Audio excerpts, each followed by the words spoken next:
တနင်္လာနေ့မှာကန်ခွင်လန်းအလောက်ကန်ခွင်လန်းနဲ့ငွေရေးကြေးအချစ်ရေးတွေသိရှိကြရင်တော့ဒီဗီဒီယိုလေးကိုစောင့်ကြည့်ပေးပါကျေးဇူးပြု၍စစ်ပါဗီဒီယိုနဲ့လက္ခဏာဂမ်ဘီယာဘူးစာ channel လေးကိုလာအစကွာလီလုပ်ပေးထားကြပါဦးခင်ဗျာဒီနေ့တနင်္လာနေ့ဟာစိတ်ခံစားမှုတွေနူးညံ့လာတဲ့နေ့ဖြစ်လို့အတွေးအခေါ်နှဆိုင်ပြီးဆုံးဖြတ်ချက်တွေကိုသေချာစဉ်းစားဆုံးဖြတ်မယ်နေ့ဖြစ်ပါတယ်အလောက်ကိုင်းစီးပွားရေးနဲ့ပတ်သက်ပြီးတော့အလောက်မှာဆုံးဖြတ်ချက်ချတာတွေအများမချဘဲနဲ့စနစ်တကျလုပ်ရမယ့်နေ့ရက်လည်းဖြစ်တယ်။စာရက်စာတမ်းစည်ရင်စကား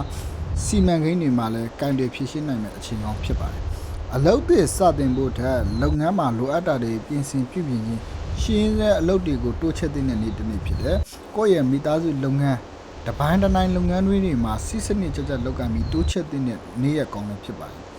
ငွေကြေးကံအနေနဲ့ကတော့တနင်္လာနေ့ဟာ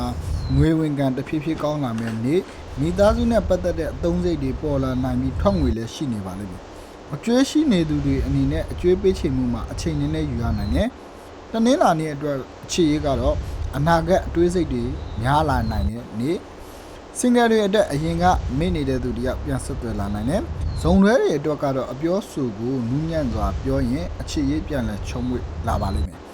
တနင်္လာနေ့မှာတတိထားရမှာကတော့မလို့အပ်တဲ့စိုးရိမ်ပူပန်မှုတွေမလုံးမိဖို့အရေးကြီးပါတယ်။စကားနည်းနည်းပြောပြီးအလုပ်ကိုအလေးထားလောက်ကင်သိတဲ့ကာလဖြစ်တယ်။တနေ့တာကံကောင်းစီမဲ့အယောင်ကတော့အဖြူရောင်ငွေရောင်ပါတဲ့အဝတ်စားတွေဝတ်စစ်ပါ။ကံကောင်းချိန်ကတော့မနက်9နာရီရပြီးတော့9နာရီဖြစ်ပါတယ်။အကျိုးပေးကဏ္ဍအနေနဲ့က248ကဏ္ဍနေပဲဖြစ်ပါတယ်။ကျွန်တော်ရဲ့အစီအစဉ်လေးကဒီနေ့ဒီလောက်ပါပဲ။နောက်စီစဉ်များကိုဆက်လက်အားပေးနိုင်တော့ကျွန်တော်ရဲ့စစ်ပိုင်းဘေးဒီနဲ့ဂမ်ဘီယာဘူတာ channel လေးကိုလာအန်စကွာကြီးလုပ်ပေးထားကြပါအောင်ခင်ဗျာအားလုံးကိုကျေးဇူးတင်ပါတယ်ခင်ဗျာ